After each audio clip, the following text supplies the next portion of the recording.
Hello everyone, आप सभी का बहुत बहुत स्वागत है इस चैनल में जिसका नाम है संजीव सर फिजिक्स। आज हम सब स्टार्ट कर रहे हैं एक नया यूनिट 3 जो है magnetic effect of current and magnetism. इसके अंतर्गत दो चैप्टर है हमारे पास, चैप्टर 4 एंड चैप्टर 5।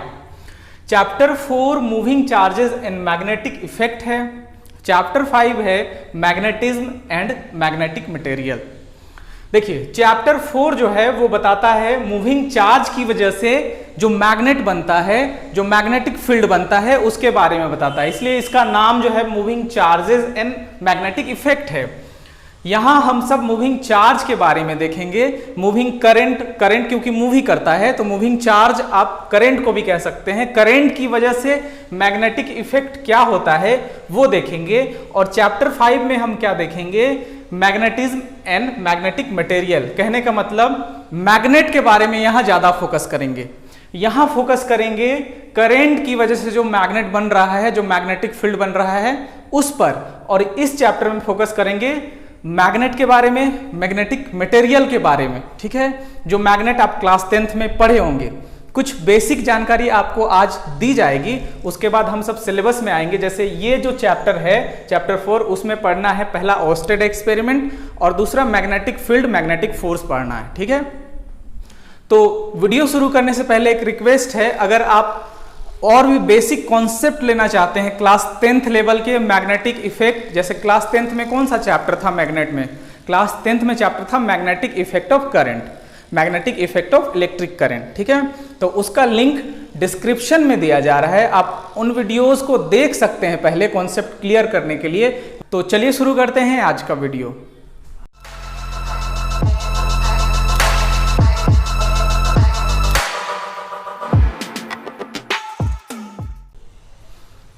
तो सबसे पहले हम सब शुरू करेंगे चैप्टर 4। चैप्टर 4 में देखेंगे मूविंग चार्ज की वजह से मैग्नेटिक फील्ड कैसे होता है। उसके बाद में हम सब देखेंगे चैप्टर 5। चैप्टर 5 में हम सब सिर्फ मैग्नेट और मैग्नेटिक फील्ड के बारे में बात करेंगे और भी उससे रिलेटेड टॉपिक्स के बारे में बात करेंगे। यहाँ आपको सबसे पहले कुछ बेसिक जानकारी आपको जो दी जा रही है उसको आपको ध्यान से समझना है कि सबसे पहले जो मैग्नेटिक इफेक्ट है चार्ज की वजह से या करंट की वजह से, उसके बारे में बताया था ऑर्स्टेड ने, है ना। ऑर्स्टेड ने 1820 में बताया था इलेक्ट्रोमैग्नेटिज्म के बारे में।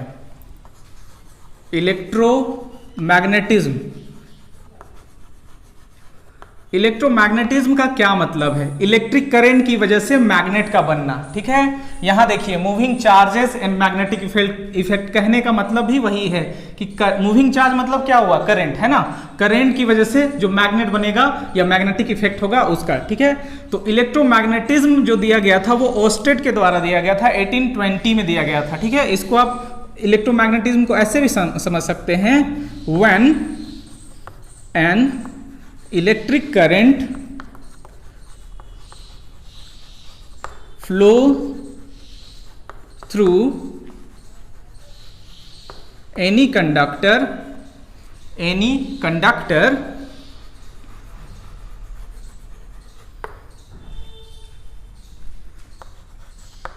it या फिर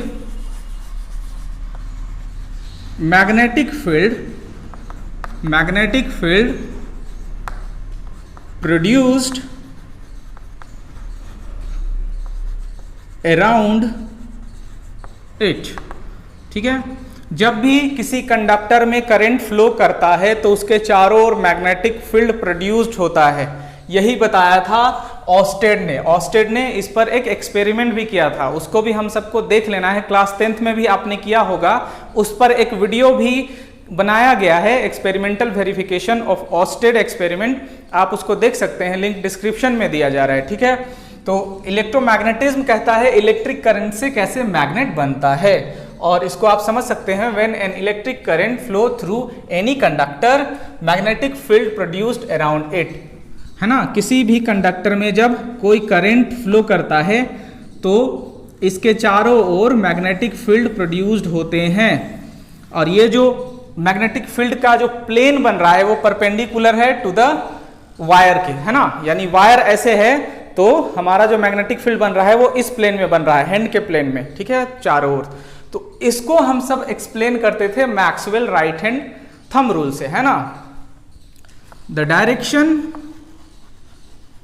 डायरेक्शन ऑफ मैग्नेटिक फील्ड, इससे जो मैग्नेटिक फील्ड बना था, field can be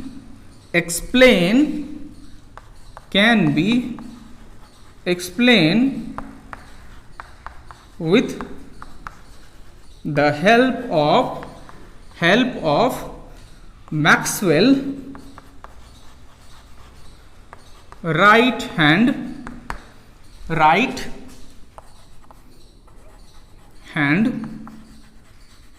thumb rule। Maxwell के राइट हैंड थंब रूल से एक्सप्लेन किया जा सकता था, ठीक है। कैसे? तो सपोज कीजिए ये एक कंडक्टर है जिसको आपने होल्ड करा है और करंट का डायरेक्शन ये थंब के डायरेक्शन में है, तब मैग्नेटिक फील्ड किधर होगा? उधर ही जिधर आपका फिंगर्स सर्कल बना रहे हैं, ठीक है। सो इसका स्टेटमेंट भी हम सब लिखते थे, स्टेटमेंट अभी आपको लिखाया जाएगा। Maxwell right hand thumb rule का स्टेटमेंट क्या होता है? बहुत ही छोटा सा स्टेटमेंट है, कोई बहुत बड़ा स्टेटमेंट नहीं है। हम सब चैप्टर 4 में चल रहे हैं अभी, फिर बाद में चैप्टर 5 चलेंगे। Maxwell right hand thumb rule, है ना। Maxwell right hand thumb rule. Maxwell right hand thumb rule कहता है, imagine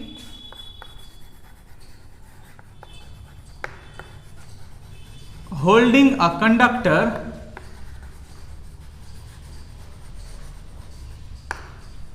in your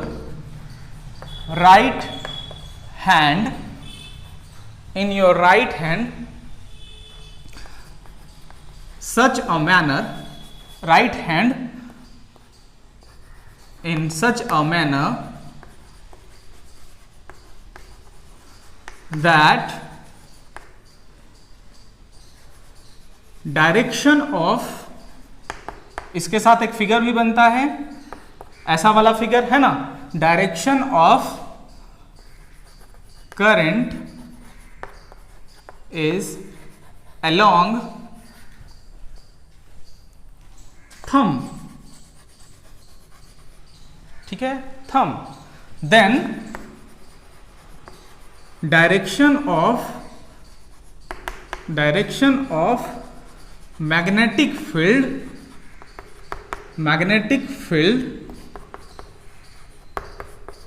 produced due to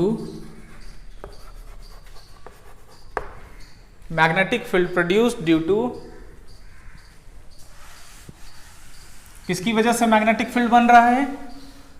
produced due to electric current, जो करंट ऊपर जा रहा है ना, electric current can be explain by direction of all fingers in circle.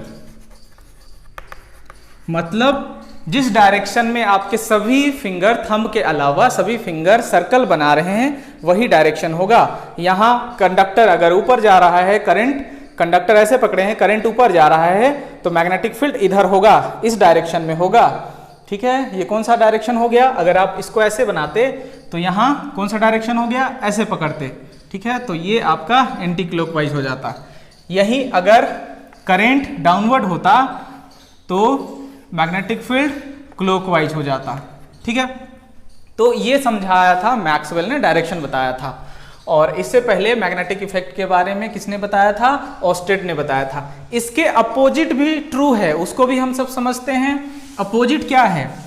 अगर हम करंट से मैग्नेट बना सकते हैं तो मैग्नेट से करंट बना सकते हैं क्या?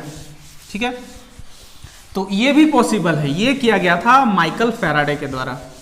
माइकल फैराडे ने बताया था कि हम सब मैग्नेट से भी करंट बना सकते हैं, इसके अपोजिट भी सही है। सो माइकल फैराडे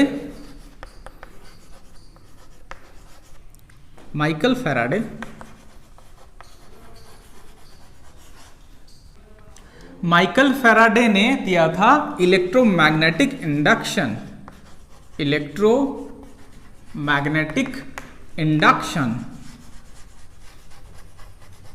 ठीक है। सो इलेक्ट्रोमैग्नेटिक इंडक्शन जस्ट अपोजिट था आपका ओस्टेड एक्सपेरिमेंट से, magnetic effect of electric current, electromagnetism से, है ना, अपोजिट टू इलेक्ट्रोमैग्नेटिज्म। आप इसको अपोजिट टू इलेक्ट्रोमैग्नेटिज्म देखिए, उसमें क्या करना पड़ता था इलेक्ट्रोमैग्नेटिज्म में, करंट देने पर, किसी भी कंडक्टर में करंट देने पर मैग्नेटिक फील्ड बनता था। यहां क्या है, मैग्नेट से करंट बनता था। इलेक्ट्रोमैग्नेटिक इंडक्शन क्या था, इलेक्ट्रोमैग्नेटिक इंडक्शन था प्रोसेस ऑफ जनरेटिंग करंट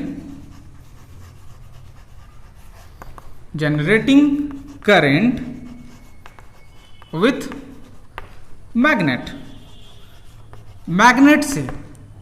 तो मैग्नेट से कैसे, इसके लिए एक एक्सपेरिमेंट इलेक्ट्रोमैग्नेटिक इंडक्शन का भी अपलोड किया गया है चैनल पर, उसका भी लिंक उसी लिंक में आपको मिल जाएगा, जो प्लेलिस्ट का लिंक दिया जा रहा है उसमें आपको मिल जाएगा इलेक्ट्रोमैग्नेटिक इंडक्शन का, है ना, जिसमें बताया गया था कि किसी भी मैग्नेट को जब आप सोलेनॉइड में मोशन कराते हैं और उसके क्रॉस गैल्वेनोमीटर कनेक्ट करते हैं, तब क्या होता है, करंट प्रोड्यूस होता है। जैसे ऐसा एक्सपेरिमेंट किया गया है, आप उसको देख सकते हैं। यहां गैल्वेनोमीटर कनेक्ट किया गया, ठीक है, और मैग्नेट का मोशन कराया गया। ये आपका नॉर्थ पोल है, इधर साउथ होगा, एक बार अंदर एक बार बाहर। तो जैसे ही मैग्नेट को अंदर ले जाया गया, डिफ्लेक्शन गैल्वेनोमीटर में इधर हुआ, ठीक है, और जैसे ही बाहर लाया गया, डिफ्लेक्शन इधर हुआ, ठीक है। तो इससे पता चलता है कि जब मैग्नेट को कंडक्टर के अंदर मोशन कराया जाता है तो इस पर करंट प्रोड्यूस्ड होता है, और ये करंट को डिटेक्ट करता है गैल्वेनोमीटर, क्योंकि इसमें दोनों प्रोसेस में दोनों तरह का करंट, दो डायरेक्शन में करंट मिलता है, तो करंट का डायरेक्शन फिक्स नहीं है, इसीलिए इलेक्ट्रोमैग्नेटिक इंडक्शन में एसी मिलता है ना, इलेक्ट्रोमैग्नेटिक इंडक्शन में आपको मिलता है एसी। और इलेक्ट्रोमैग्नेटिक इंडक्शन जनरेटर का प्रिंसिपल भी है, और जनरेटर क्या है, वैसा डिवाइस जो मैकेनिकल एनर्जी या फिर काइनेटिक एनर्जी को किसमें बदल दे, इलेक्ट्रिक एनर्जी में बदल दे, क्योंकि जनरेटर में हमको क्या मिलता है, इलेक्ट्रिक एनर्जी या करंट मिलता है ना। सो इलेक्ट्रोमैग्नेटिक इंडक्शन में एसी मिलता है, एसी करंट आपका अल्टरनेटिंग करंट वो है जिसका डायरेक्शन फिक्स नहीं है, डायरेक्ट करंट वो है जिसका डायरेक्शन फिक्स है ना। तो यहां करंट मिलता था। साथ में यह भी देखा गया कि मैग्नेट को फिक्स रख के इसको मोशन कराया गया, किसको मोशन कराया गया, ये सोलेनॉइड को मोशन कराया गया, फिर भी करंट मिल रहा है। तब यहां बोला गया रिलेटिव मोशन, मतलब दोनों में से किसी को भी मोशन कराइए, relative motion between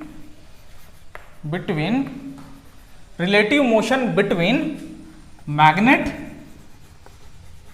and coil produced current. चाहे आप मैग्नेट को मोशन कराइए या मैग्नेट को फिक्स रख के इस कोइल को मोशन कराइए मैग्नेट के अंदर बाहर, ठीक है, दोनों केस में करंट मिलेगा और दोनों केस में करंट डिटेक्ट करेगा गैल्वेनोमीटर एक ऐसा डिवाइस है, बहुत ही सेंसिटिव डिवाइस है, जो क्या करता है, करंट डिटेक्ट करता है। यहां गैल्वेनोमीटर के बारे में भी बता दिया जा रहा है, आप उस एक्सपेरिमेंट को देख सकते हैं। गैल्वेनोमीटर, ठीक है,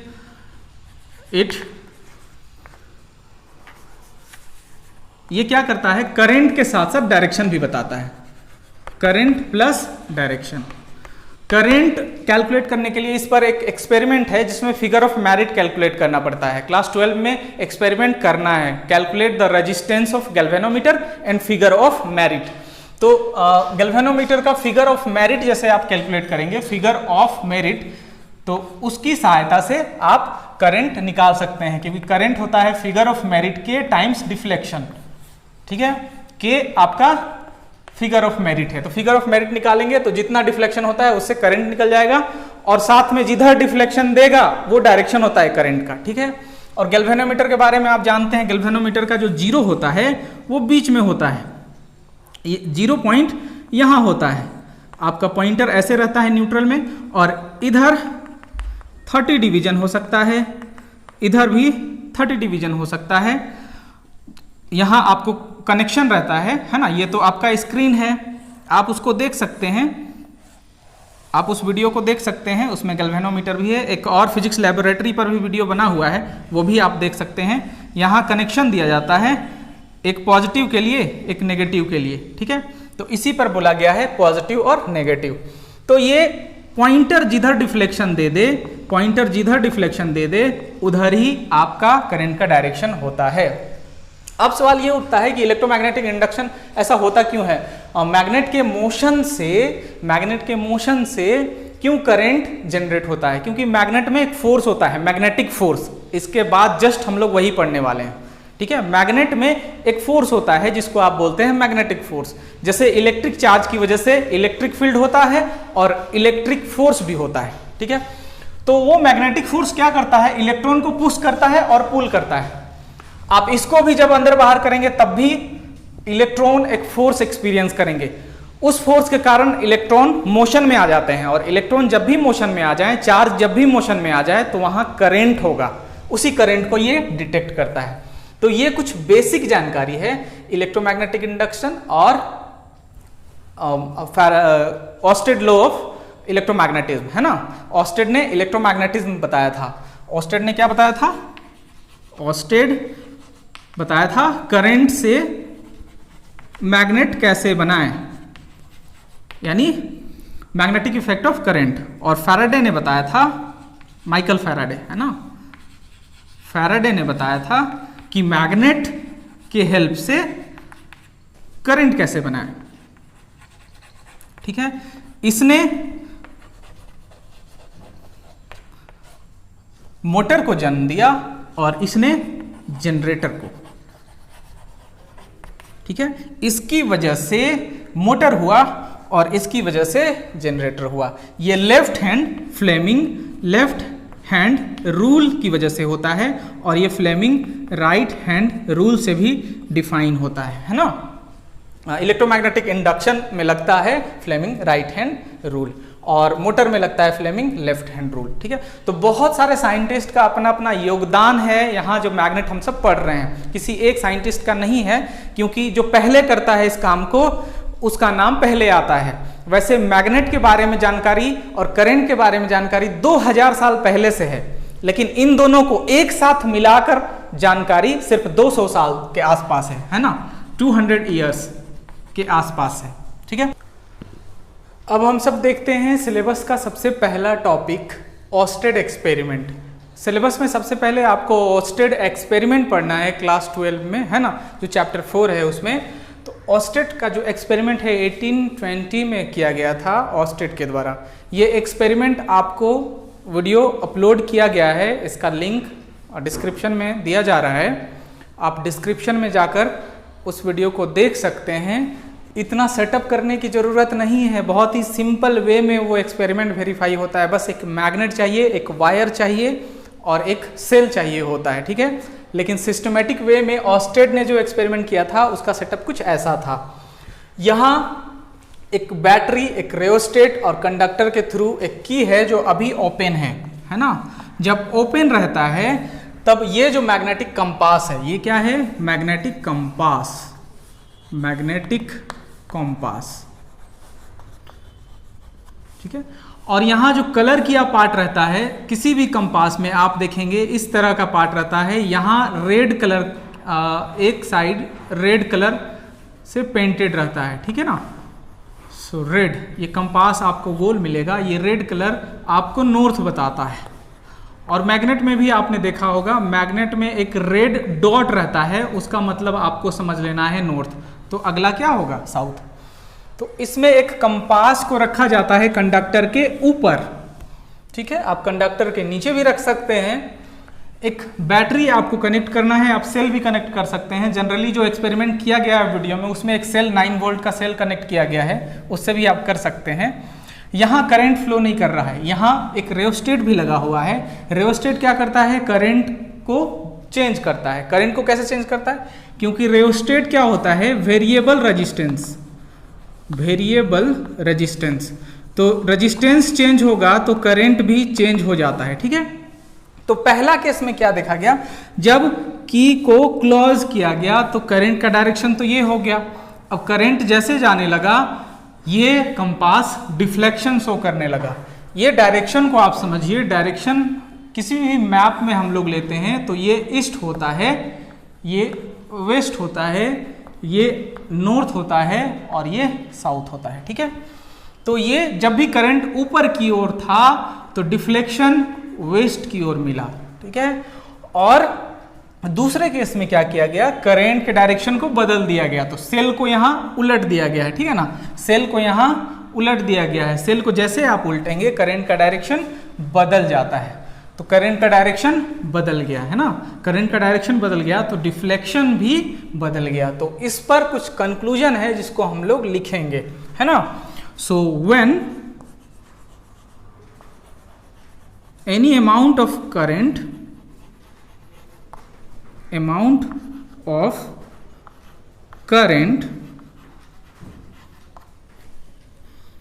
flow through conductor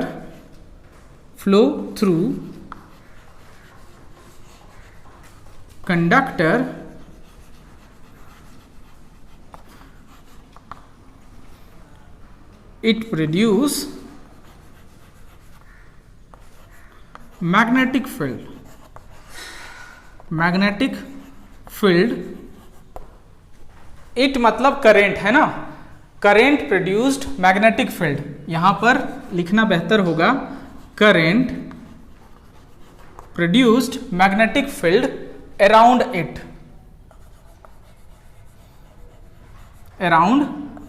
है ना, कंडक्टर के अराउंड में, जिसको डिटेक्ट किया था मैग्नेटिक कंपास ने, ठीक है। Which can be detected by a magnetic compass placed over the wire के ऊपर रखा गया है, उससे हम लोग पता कर सकते हैं। दूसरा कंक्लूजन क्या है? दूसरा ये है कि करंट के डायरेक्शन को बदल देने पर डिफ्लेक्शन का डायरेक्शन बदल जाता था। ये पॉइंट 1 है। पॉइंट 2 आप लिख सकते हैं, when direction of current is changed deflection of magnetic needle also changed। यहां डिफ्लेक्शन, करंट का डायरेक्शन चेंज हो गया, मतलब यहां करंट अपवर्ड था, यहां करंट डाउनवर्ड था, तो डिफ्लेक्शन भी चेंज हो गया और डिफ्लेक्शन किधर होने लगा? वेस्ट की ओर, ठीक है। तीसरा पॉइंट है, थर्ड पॉइंट है, deflection of compass needle can be changed by strength of current, है ना। Deflection of compass needle can be changed by strength of current, मतलब करंट के स्ट्रेंथ को चेंज करके आप डिफ्लेक्शन को भी ज्यादा कम कर सकते हैं। यहां पर आपको याद रखना है, लार्जर द करंट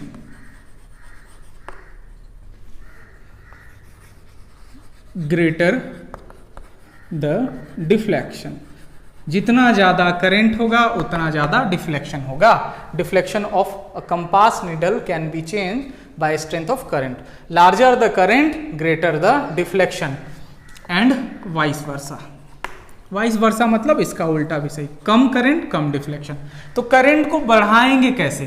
तो यहाँ ये रियोस्टेट है, इसको हम जब स्लाइड करेंगे रियोस्टेट को स्लाइड करने से क्या होता है, सर्किट का रेजिस्टेंस चेंज होता है, ठीक है। सर्किट का रेजिस्टेंस चेंज होने से क्या होता है, करंट भी चेंज हो जाता है। रियोस्टेट क्या करता है, रेजिस्टेंस चेंज करता है ना। रेजिस्टेंस चेंज करने से क्या होता है, करंट चेंज हो जाता है।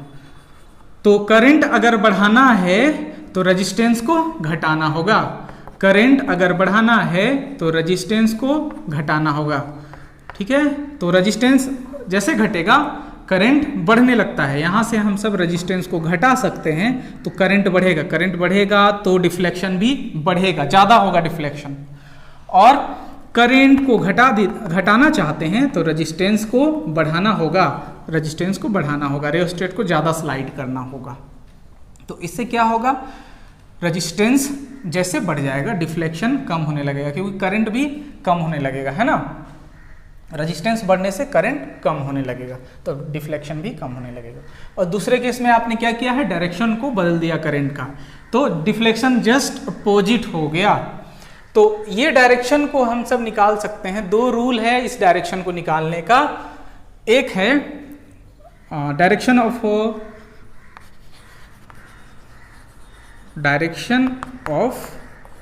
डिफ्लेक्शन of magnetic needle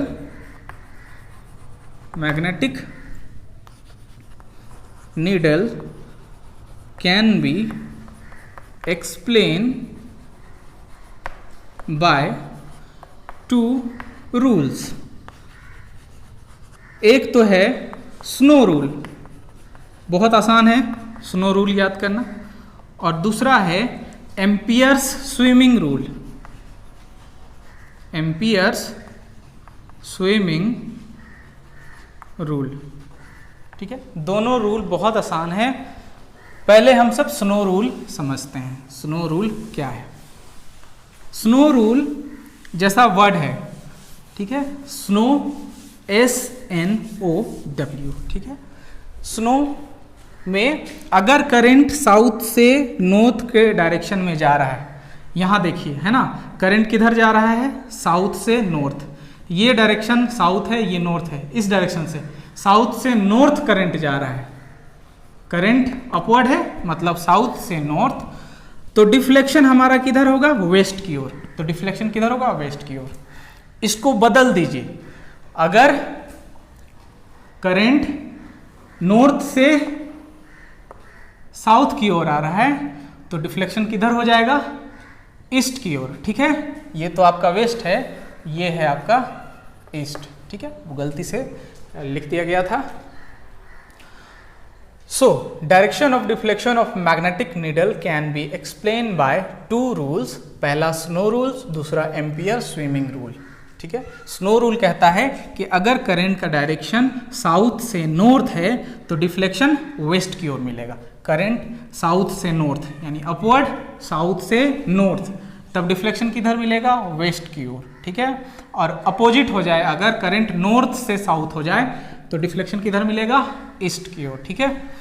सो ये आपका वेस्ट है और वो ईस्ट है। तो इस पूरी घटना से ओस्टेड ने ये समझाया कि मैग्नेटिक फील्ड का सोर्स क्या होता है, मूविंग चार्ज। कंक्लूजन क्या निकला, कंक्लूजन, ठीक है। एक रूल तो रह ही गया, एम्पियर स्विमिंग रूल।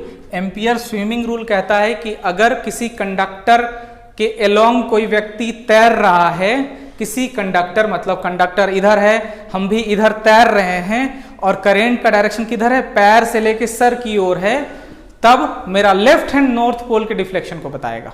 ठीक है, नॉर्थ पोल। ठीक है, ऐसे करंट का डायरेक्शन इधर, हम तैर भी इधर ही रहे हैं, ऐसे तैर रहे हैं। ठीक है, तो मेरा लेफ्ट हैंड क्या बताएगा, नॉर्थ पोल के डिफ्लेक्शन को बताएगा, नॉर्थ पोल के डिफ्लेक्शन को बताएगा। ये है एम्पियर स्विमिंग रूल। ठीक है, कंक्लूजन क्या निकला था, conclusion moving charges are the source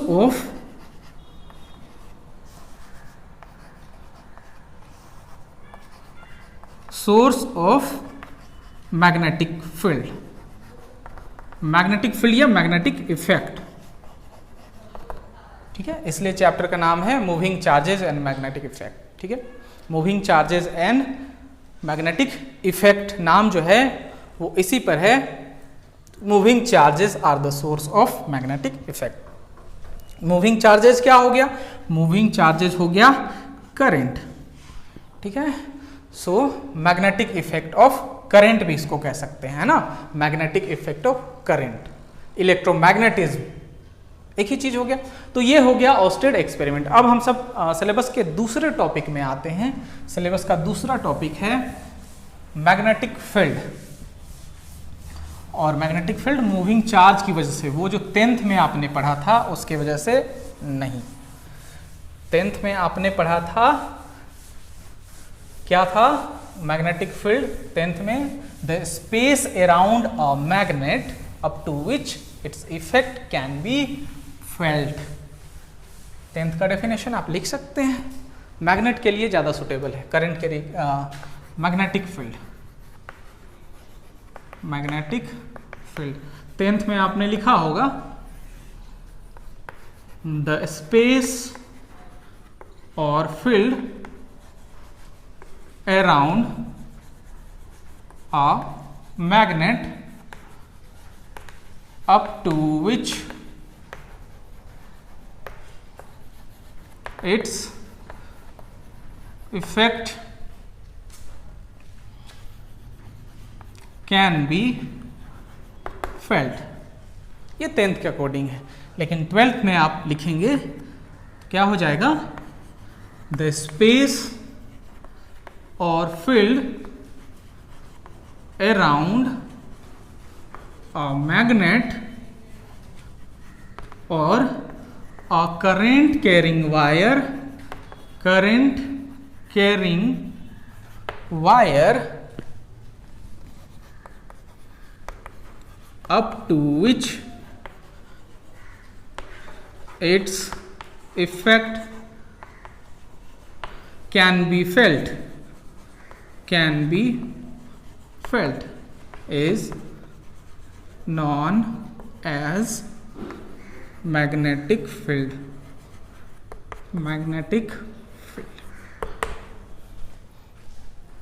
magnetic field सिर्फ करंट कैरिंग कंडक्टर के सेंस में भी लिख सकते हैं आप, the space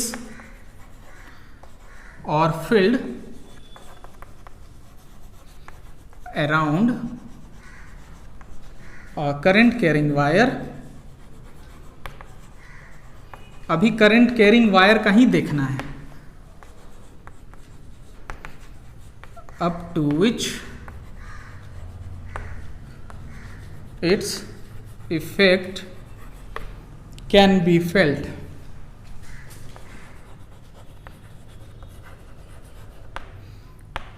can be felt is known as magnetic field. ठीक है, it is denoted by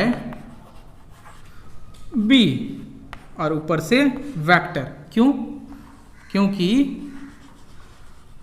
magnetic field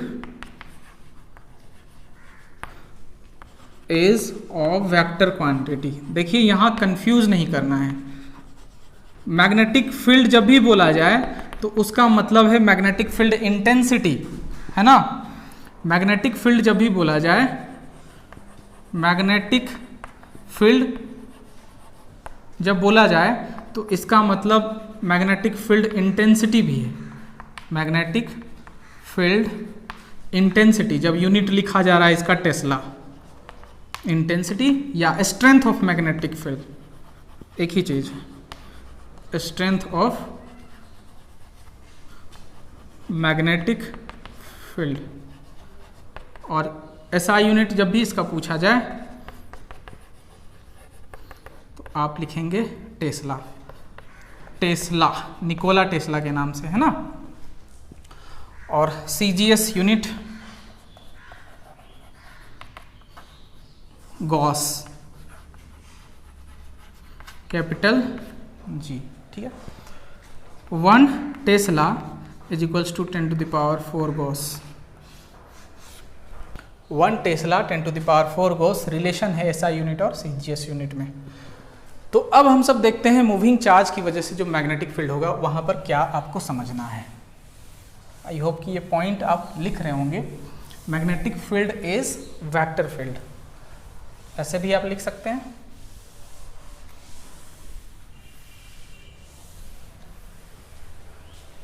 magnetic field is vector field.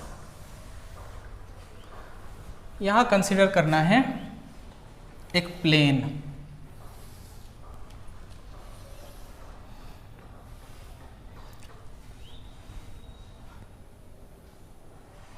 इस डायरेक्शन में चार्ज का मोशन है, ठीक है, चार्ज का मोशन है v वेलोसिटी के साथ। इस डायरेक्शन में आपका मैग्नेटिक फील्ड है और ये एंगल जो बन रहा है थीटा वो v से q के बीच में बन रहा है, तब मैग्नेटिक फोर्स Fm कह सकते हैं, मैग्नेटिक फोर्स अपवर्ड होगा, दोनों के बीच में एंगल थीटा है।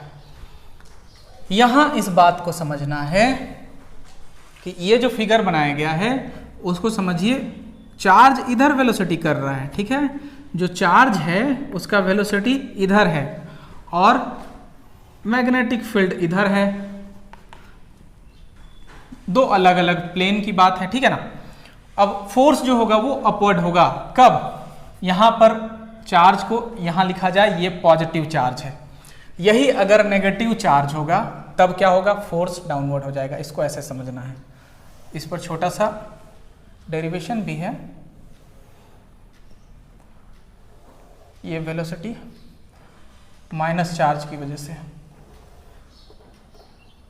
एक्सटर्नल मैग्नेटिक फील्ड का डायरेक्शन ये है, ठीक है, एंगल इधर हो जाएगा और फोर्स, मैग्नेटिक फोर्स जो लगेगा वो डाउनवर्ड हो जाएगा। तब एक्सप्रेशन क्या लिखेंगे मैग्नेटिक फोर्स का, दोनों प्लेन के परपेंडिकुलर होगा मैग्नेटिक फोर्स का direction. Consider a charge Q moves with velocity V in a magnetic field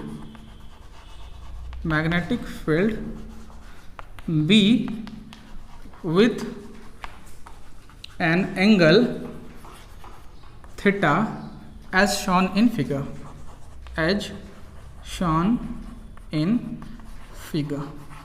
positive charge के लिए ये, नेगेटिव के लिए वो, ठीक है। Then magnetic force experienced by the charge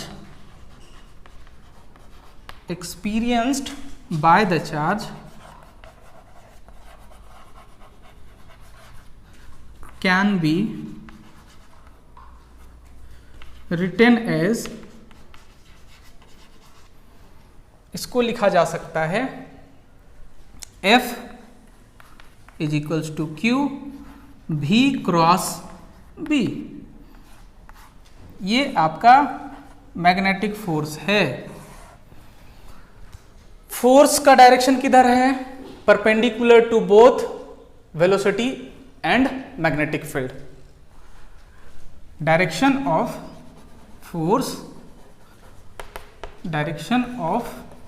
force कौन सा, magnetic force is perpendicular perpendicular to both velocity and magnetic field B, दोनों के परपेंडिकुलर है। ये मैग्नेटिक फोर्स का एक्सप्रेशन है। मैग्नीट्यूड इसका अगर आप लिखना चाहें तो आप क्या लिख सकते हैं, F M is equals to Q V B sine theta, क्योंकि आपको पता है ए क्रॉस बी होता है ए बी साइन थीटा, है ना, ए क्रॉस बी होता है A B sine theta. Magnitude में आप सिर्फ मैग्नीट्यूड लिखते हैं, वेक्टर फॉर्म को नहीं लिखते हैं। अब इस पर आप स्पेशल केस कर सकते हैं। इसमें ध्यान रखना है कि फोर्स यहाँ अपवर्ड है अगर पॉजिटिव चार्ज है, नेगेटिव चार्ज लेंगे तो डाउनवर्ड, ठीक है। इसको आप राइट हैंड थंब रूल से भी समझ सकते हैं, फोर्स किधर होगा, राइट हैंड थंब रूल से। ये है डायरेक्शन, जो फिंगर आ रहा है वो एंगल का डायरेक्शन है, ठीक है, V और B के बीच में एंगल। तो थंब क्या बताएगा, मैग्नेटिक फोर्स को बताएगा। और यहाँ इसी चीज को आप अपोजिट करेंगे, इसी चीज को आप अपोजिट करेंगे, ये डायरेक्शन है ना उधर है, तो थंब डाउनवर्ड आ रहा है, मैग्नेटिक फोर्स डाउनवर्ड होगा। स्पेशल केस आप इसको बता सकते हैं, बस थीटा को बदलना है।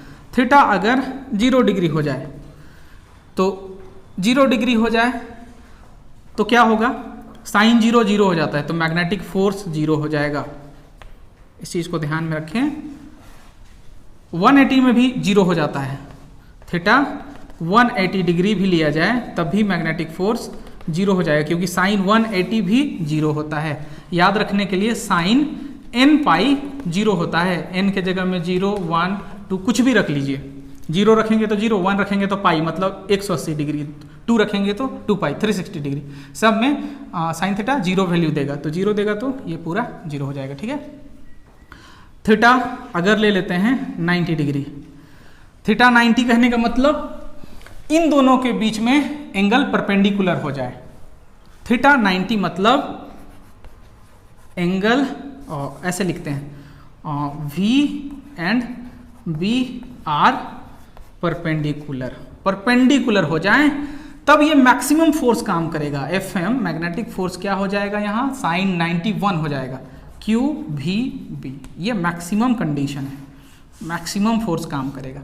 मतलब मैक्सिमम फोर्स चार्ज पे लगने के लिए दोनों के बीच एंगल कितना होना चाहिए, वेलोसिटी और मैग्नेटिक फील्ड का बीच में एंगल होना चाहिए 90 डिग्री, और 0 डिग्री यानी पैरेलल, और 180 डिग्री एंटी पैरेलल में कोई भी फोर्स नहीं लगेगा। इसको आपको लिख लेना चाहिए।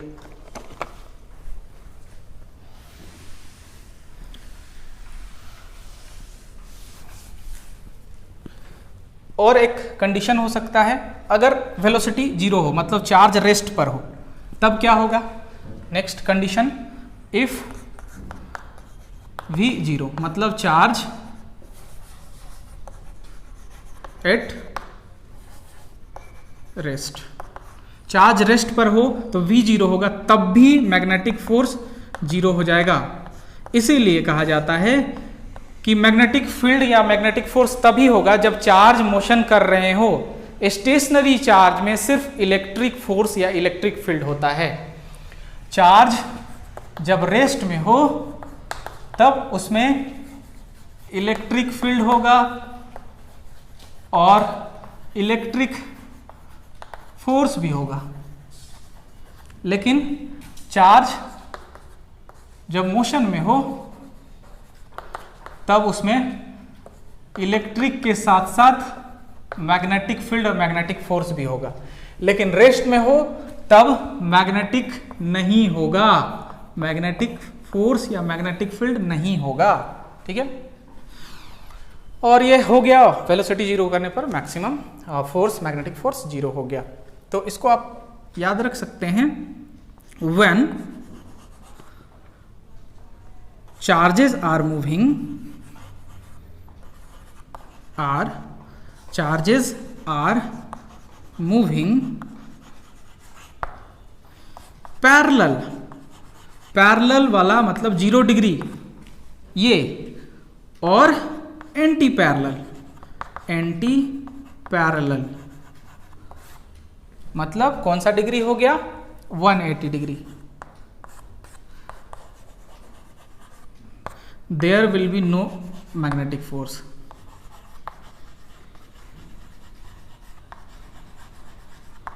There will be no magnetic force. Magnetic force उस समय नहीं होगा, ठीक है। या तो चार्ज पैरेलल मूव कर रहा हो या एंटी पैरेलल मूव कर रहा हो, तब भी मैग्नेटिक फील्ड नहीं होगा। और एक कंडीशन यहाँ, जब चार्ज रेस्ट पर हो तब भी मैग्नेटिक फोर्स नहीं होगा, ठीक है। इस बात को आप समझ चुके होंगे।